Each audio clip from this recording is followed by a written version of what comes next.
way too early predictions. They'll ask you SEC East, West, and champion. I'm sure you're going to go with Alabama, but I'm curious. Like no. if you had to, and by the way, you were talking about the FPI. Mississippi State is 8th. Like I don't know much about Mississippi State football at this point because obviously, the season's so far off. But you're an SEC West guy. Like, what the hell is going on? Okay, well, first off, that one of my hottest takes, and I will stand by this the day I die, is that South Carolina is the Mississippi State of the East. They're the same school. That's fair. Honestly, that's fair. I mean, you guys are a lot better school, and I would much rather go to Columbia than Starkville ever. But again, the FPI is ridiculous, and it's full of shit. And I think at some point, Wisconsin, throughout, when they started last year, they'd played 2 games. They had to take a 3-week break because of COVID or whatever. Right. They were still they had the 5th best odds to make the college football playoff when they were 2-0, and everyone else is almost done with their entire season. The FPI is ridiculous. Yeah. I will say this about Mississippi State: they return a above average to pretty good defense, right? Mm-hmm. I think they were 2nd or 3rd in the SEC in rush defense, and they did some things well on that side of the ball last year. They didn't blow anybody away on offense last year, and you would think they would. Will Rogers was 2nd in the SEC, I think, in completion percentage, and it's a lot to do with the scheme and the way they run slip screens with Leach or whatever.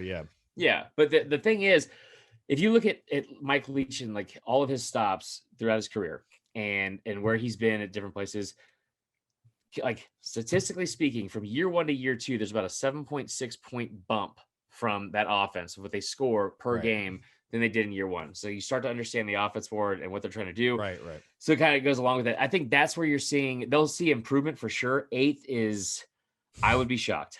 Right. I would be shocked. But I think, so just going to the SEC in general, I'm not sold on Bama just because Bama fans are obnoxious enough to think that we don't, I think Devontae Smith said it, we don't, replace players, we reload or whatever, the saying is, and all that kind of stuff. And they have talent for days out there, and everything out of fall campus or spring campus saying that the defense should carry the team, which I don't trust that at all because that doesn't happen anymore in football. But that should be the strength. That defensive line is going to be Will Anderson and Chris Allen are going to be a nightmare for people off the edge.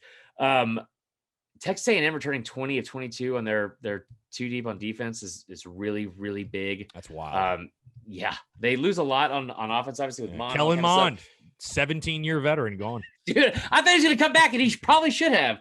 But no, so they outside of South Carolina, and I'll just say I'll pander to you for that.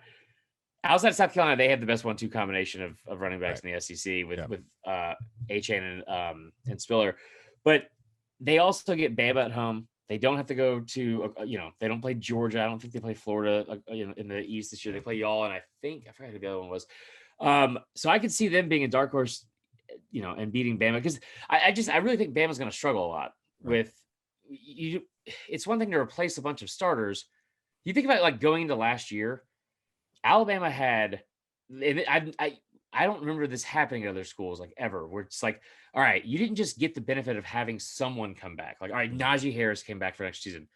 Devontae Smith came back for another season.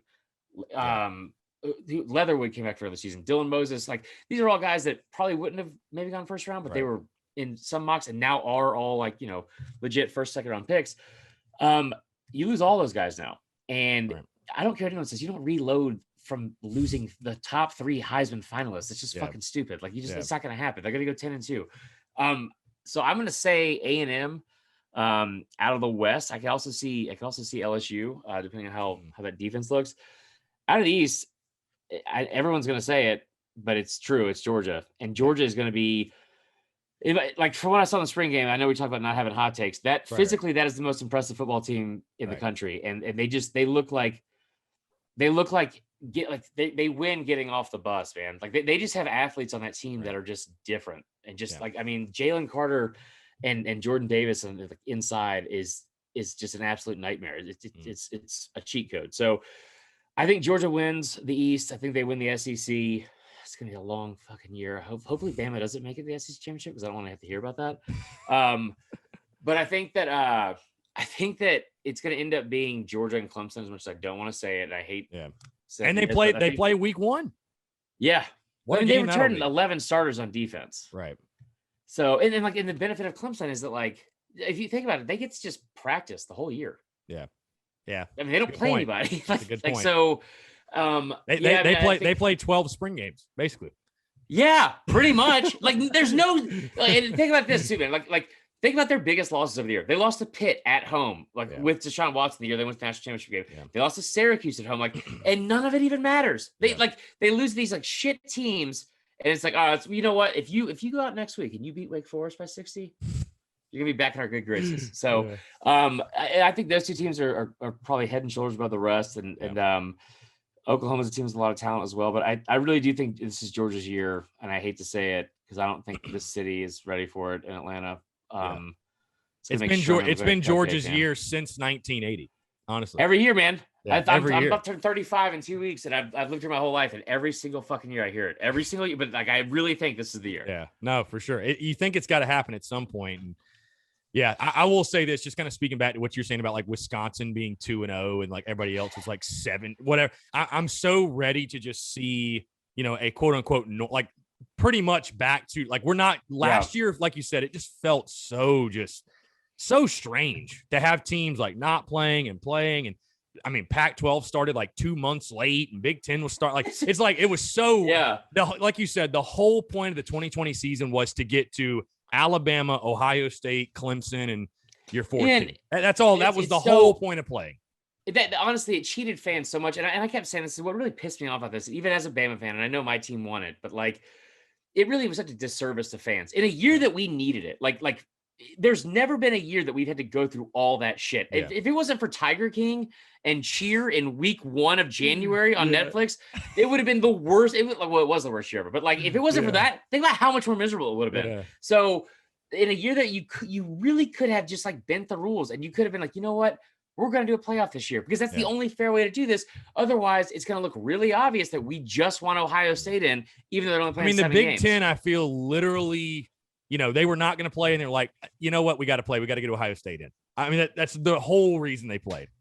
That just, I will never get over it's not the fact that they didn't want to play. It's just the arrogance that they did it. And the fact that they wanted to look down their noses at the SEC and talk about how we didn't I'd say this. I had this conversation with somebody at the end of the year last year. It's a Big Ten, writer. And anybody that knows me knows that I hate the Big Ten. There's no part of me that'll be objective about the Big Ten. Right. If you love prime number scoring games, if you love waking up at 9:30 to watch an 11 a.m. 19-13 battle between fucking Purdue and Northwestern, have at it, Hoss. That's all you. Right. But I don't get the appeal and the fact that this whole thing about how the South, we weren't taking this seriously with COVID and blah blah blah. It was this whole weird narrative. Alabama didn't have a single player miss a game last year because of COVID.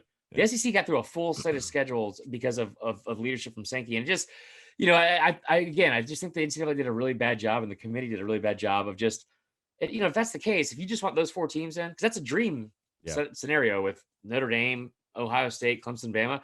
Fuck it, man. Just add a 5th and put Texas in there. Yeah. And then bring in the Patriots or the Cowboys. If you're going to just do that, go full out.